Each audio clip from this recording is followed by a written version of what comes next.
Hi, guys, and welcome back to the Afrocentrist Podcast. My name is Ejiro Osakede, and I'm delighted to have you here or to be with you today. You know, I'm always delighted. Anytime it's time for me to just talk to you people, to share with you people, I am just always delighted to do that. And it's a pleasure to be here again on your screen or in your ears if you're listening to this podcast. So welcome to today's episode. Now, like I said initially at the beginning of the month, that I'm dedicating the whole of March to my sisters around the globe. Yeah. Yes. It's Women's Day on the 8th of March. We know that International Women's Day, but see, we just decided, you know what, the whole of March is about women. So I'm celebrating women all through this month, okay? And today on the show, I have a sister from Kenya. Oh my gosh. And I'm so excited to share her with you today. So let me just quickly read her bio and then I'll bring her on board. Her name is Nita Hungu, and she's a community builder and founder at Binti, a multicultural movement that seeks to disciple, encourage, empower, and uplift women through the gospel's truth and the power of the Holy Spirit. I love this. She's also a researcher, having authored scholarly work in the field of leadership.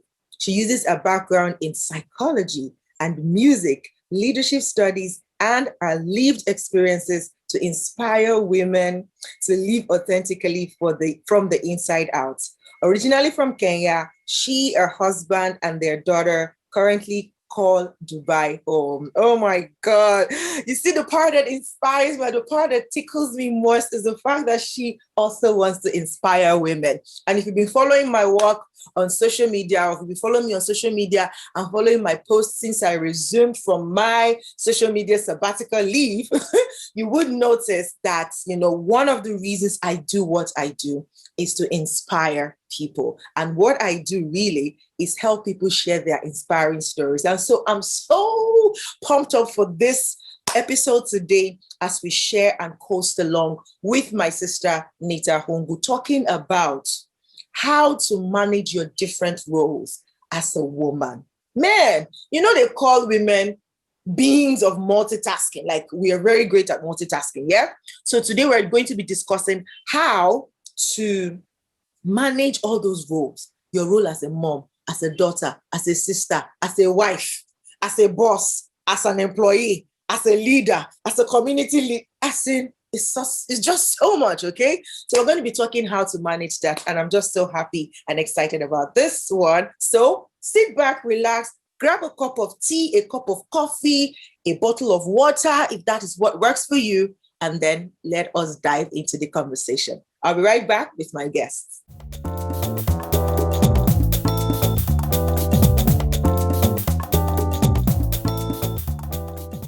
All right, guys, welcome back. And as you can see, my guest is here. First of all, let me love up on her headgear. Girl, I love it.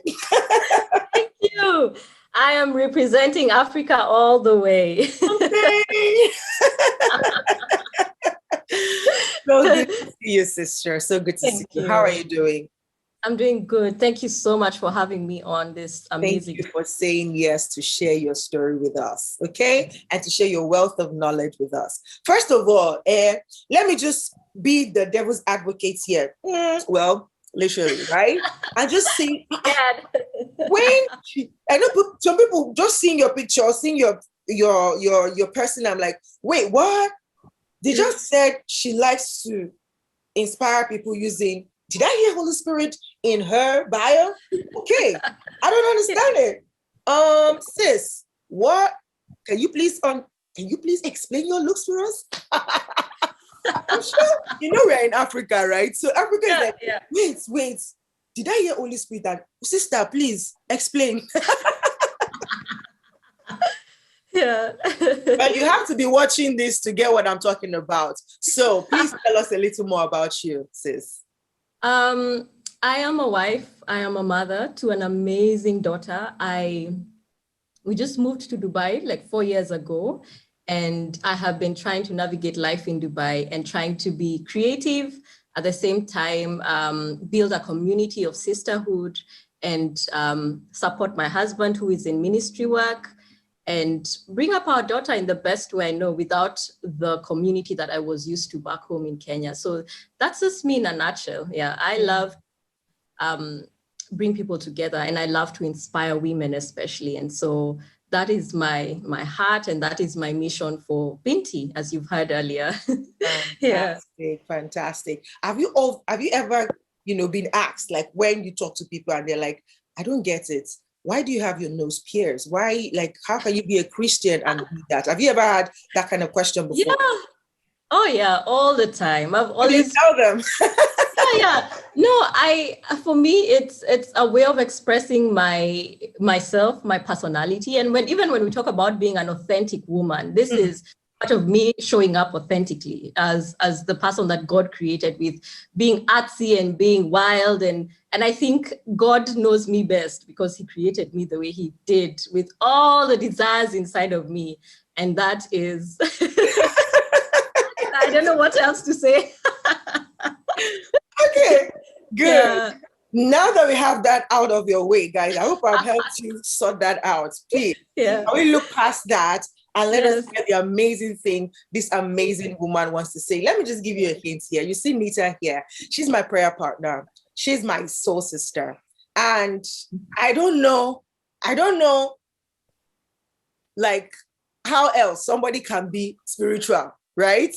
So let's listen to, let's enjoy this conversation. So Nita, as a woman, you just said now that you've been in Dubai for a while, for 4 years, living in Kenya where you grew up and you're used to that community, and coming to Dubai that is so diverse and so transit, where when the moment you're trying to settle down to probably form a bond with somebody, you hear the person is leaving, and it's just so hard having to say goodbye so often. And then combining that with your creativity and the things that, God has called you to do. How are you able to manage this?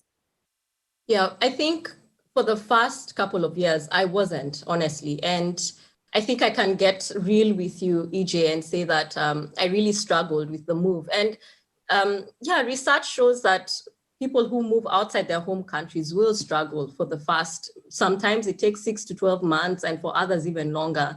And I think it took longer because we moved here and then we just got a baby. And so it was so many things, so many transition upon transition. And I can say honestly that for the first couple of years, I was struggling.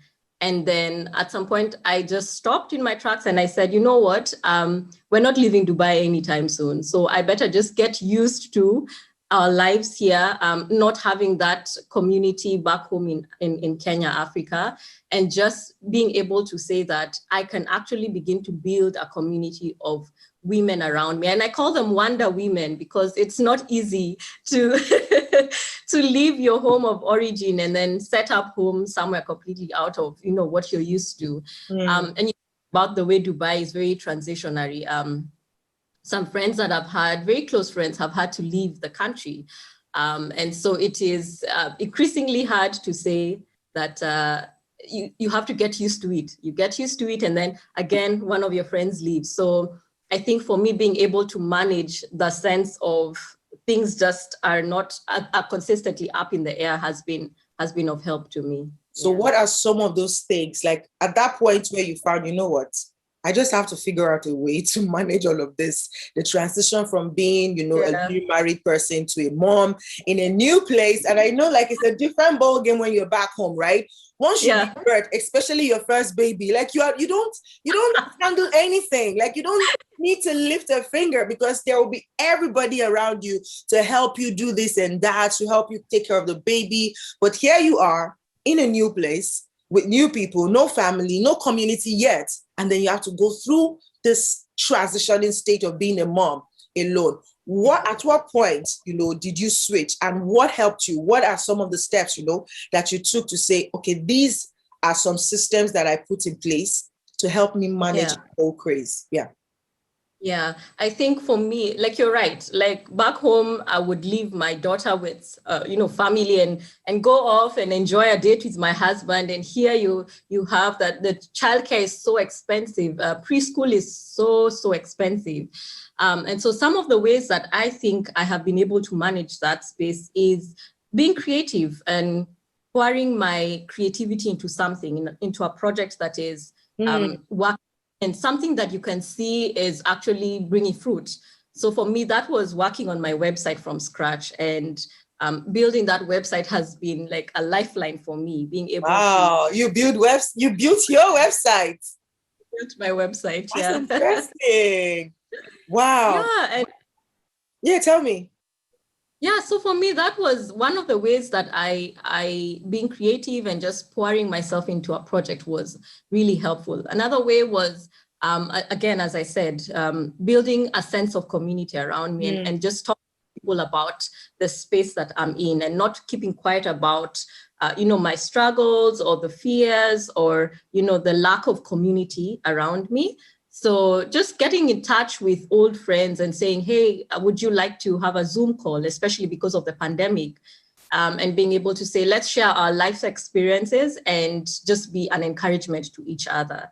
So that was one of the other ways that, I was able to do that. And also getting help. I think for us, it was being able to say, please support me, please help me. I am struggling, I am drowning. I need your help. And so those are some of the things that I can say have really helped me. I'm going to take you on that last one. I think that is one big one that a lot of women, kind of struggle with, especially women of color or, African women, right? Yeah. Because I think we grew up with this sense of when you ask for help, you are weak, right? Yeah. So there's that sense like, so if I ask for help, then that means I'm a pest. Or how did you, now, let me ask like this. Have you always been comfortable with asking for help? Or did you have to grow into that when you saw that, see, there is no help, I have to find a way to ask for it? Yeah, I think it's one of those things that there's a myth, and I think it's a myth. It's a strong Black woman myth. And it's we think about our parents, and one of the things that I hear from women back home is, a woman especially from my culture, is that a woman is strong. A woman doesn't cry. If you have problems in your marriage, you keep it in your home and you don't talk about it, But that is a myth. And I think breaking away from those kind of thoughts has helped me be able to just get into a space where I say, you know what, I am actually at this point in time, if I don't get the help that I need, I will go under and I will not be able to be a support for my daughter or a support for my husband. So I think for me, it was digging deep and saying that actually I need that support, I need that help, and getting to that place where realizing that it's actually, like your words, you're not a pest for asking for help. It's okay to be vulnerable as a woman, and it's okay to be vulnerable, especially as a Black woman, and seek out that support and help. Awesome. Yes, I like that. But also, I'm just going to ask again, because I know that I've been in a situation where it feels like for some reason, there is this desert experience that people have, and it feels like they are going through a very hard time and is lingering than expected, right? So in that situation, that person kind of feels, oh my God, am I going to ask for help again? How am I going to ask for help again? Because it just feels like, I'm just bugging these people. And how does that kind of woman deal with that, when the desert situation or desert season is taking longer than she expects? How is she able to keep her head above water and keep asking for help? Because I feel like a lot of people in that kind of situation just eventually think like, okay, I'm going to be a pest. Like every day I keep asking for help. When am I going to be the one to help others? And because of that, they just kind of go back into their shells and let me just try and handle it. And like you said, if you don't now get that help that you need, you might eventually go under.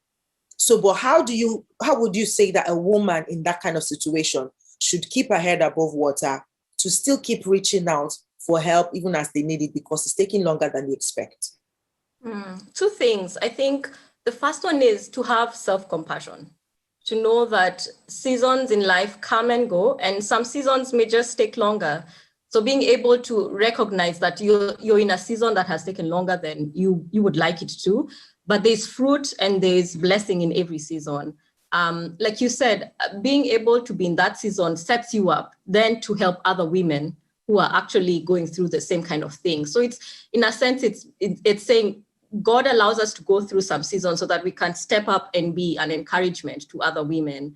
And secondly, just knowing who you can be vulnerable with, because not everyone will understand your situation. Being able to say, oh, EJ, I know if I call out to EJ, she will understand me. No questions asked. She will come through for me. She will sort me out. And that's the kind of friendship I think every woman needs. A friend that will allow you to be vulnerable in every state that you show up in. And again, going back to that place of being authentic as a woman and not hiding parts of you that are actually hurting or wounded. Yeah. So those are the two things that I say. Yeah. I love it. I love it. I hope that liberated somebody. Like, you are not a pest and it's okay. You're not alone in that situation where your desert season is just lingering and it feels like, oh my God, what's going on? Am I going to keep asking? Am I going to be dependent all my life? Just hang in there, but just be discerning of who you can be vulnerable with so that you don't now get into the wrong hands. So I'll also ask this question for the stronger women, right? The ones who are never breaking. Yeah. The real strong Black women, yes. How are they able to use their strength, right? For some reason, I'm not sure if there is totally that one woman who never breaks, like who is like all-rounded. But if there is, and this person is listening to this now, how can they, administer their strength to help other women who are not as strong and as bold as they are? Yeah, a couple of ways come to mind. Volunteer at your local church. For example, the church that I go to has a ministry that caters to people who are struggling. So that's one of the ways that I can think of. And it doesn't have to be in the church. It can be in a para-church organization. It can be in any other kind. So that's one of the ways that I think being able to be a strong woman and supporting other women can really be of help to them.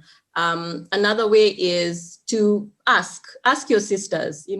I think one of the things that we're always like, how are you? You're doing good? Okay. And then we just move on. But sometimes our sisters are really struggling, and if you can just dig a little bit deeper and ask, how are you really doing?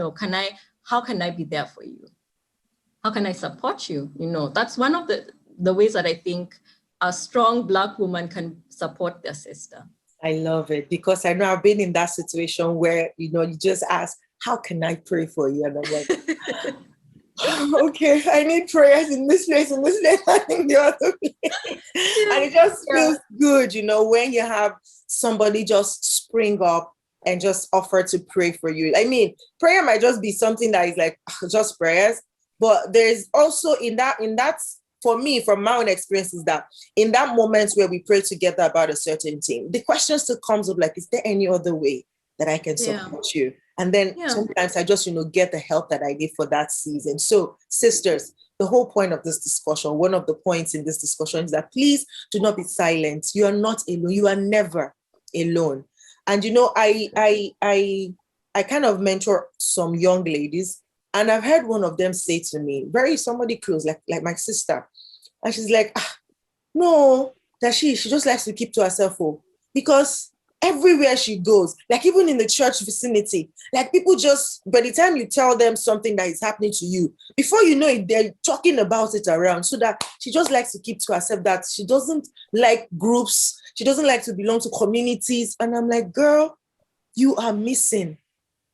Because there are a whole lot of safe communities out there. You just need to be in the right one. You just need to be in the one that is safe, where you can be vulnerable and people will just rally around you without even knowing you from anywhere. They'll just rally around you and say, oh my God, you're going through this. Okay, I think this can help. I think this is a resource that helped me through my time. Okay, this is something that I've gone through and this is what helped me and all of that. And they share. And she was literally shocked. Like, really? There are places I say, ha, I pray I'll find something like that. And I'm like, okay. So let me ask, like, how do women, get into such like how should they search for such communities where it's a safe haven for them to be themselves, for them to be able to be vulnerable, to ask for help, to ask for suggestion, to give their suggestion? Because there's also that part where it's not even about you asking. It's about you knowing that I have something that I can give to my world. But who's going to listen? Like, who's going to care? So how do women navigate that? Yeah, I think the easiest way is to find communities around you, like your church, for example. Churches are always running programs that have, this community-based, women can come together and chat and be an encouragement to each other. Another way is seeking them out, even on, social media, following people who are influential, maybe in the areas that you are interested in, and then finding out who are these people following, and are there communities attached to these people that I can get into? So some of the ways that I have personally gotten into community has been, for example, asking you, EJ, are there women communities around my area, who I can be a part of and who I can network, and then entering those groups and showing up, authentically in those groups. So there are so many ways that women can actually plug into these groups. But on the flip side, as women, we have been, I think history has shown that sometimes we can pull down other women with our words. And it would be important to say that finding a community of safe people. And when I say safe people, it's people who can keep your secrets, people who will not turn the other side and give all your stories to someone else. Being able to be a safe place is something that is important for us women to pick up and say, as you come to me and speak to me about something that's really close to your heart, I will honor your information and I will keep it safe with me. And I will pray for you, and I will not spew it out to, anyone who comes around me saying, oh, sister so-and-so is struggling, That's none of their business. But my business as a child of God and as a daughter of the King and as your sister is to keep safe everything that you give to me and to pray for, So that's one of the things that I would encourage our listeners to, be safe. Awesome. I love it. Thank you so much. So can you tell me, are there any projects? Because I see you're creative, and that's one way that you've been able to manage all your different roles. So tell us, what creative things are you working on currently? Wow. Like I said earlier, I'm working on my website. You can find it at nitahungu.com. But the website is coming up in a few weeks' time. So hopefully you'll be able to catch it. Secondly, I've been working on some courses, like we talked earlier about the program I'm running called Binti, and Binti is just Swahili for daughter. And I think about all the women who come around this program being the daughters of God, daughters of a king. And so some of the courses that we've actually run are on the book of Ruth, the biblical book of Ruth. We've done a study on Elijah, the prophet in the Bible. We actually just done and dusted. We finished the first course that we started this year is on worship. So just teaching different worship teams and different individuals about what it takes to be a worship leader and how you can engage with God in worship in a congregational setting. So those are some of the courses that I have lined up for this year as well.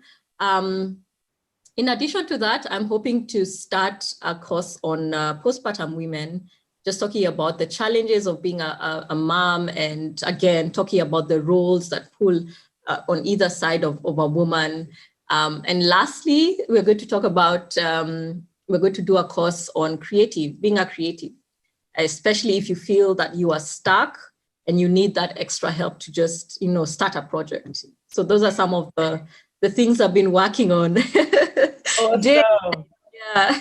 I love them. So I know you sing as well. How's the music thing going for you in all of this? I can say that I put a little pause on music so that I could get these other projects on their feet, but I'm actually in the process of trying to get my music back out there, especially in the Kenyan market, because some of the music is in Swahili. So yeah, so that's how it's been. I was in the worship team in my local church as well, and I took a step back as well because of the project that I'm running with Binti. Yeah, so that's how the music scene is going for me. Awesome. Thank you so much. So if people wanted to connect with you and say, you know what, would like to just know more about you outside of visiting, what's the, that's nita.hungu.com? NitaHungu.com.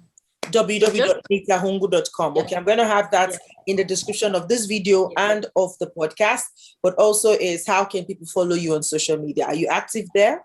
Yes, please do. I share inspirational and educational content almost every day on my Instagram account, and it's Nita Hungu.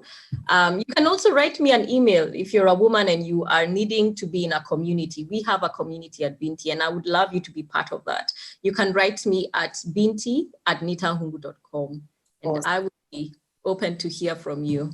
Awesome. Guys, Nita is a great listener. She's a great support system. Like, I'm not even saying this because she's here, but she is. And every time I just, think about her, my heart leaps for joy. There are times that we won't even be in touch for a while. And then I just know that the Holy Spirit just like, have you checked on Nita? I'm like, oh, hi sis, what's up? How you doing? But she's a great soul sister. Thank you so much, sister, for being here today. Thank you for sharing your time with us and for taking out time out of your busy schedule to come share with this community. I wish you all the very best with all your projects and all your courses. And I pray that, everybody that's going to partake of those courses would have, that transformation happen for them. Thank you. Thank you so much for having me, EJ.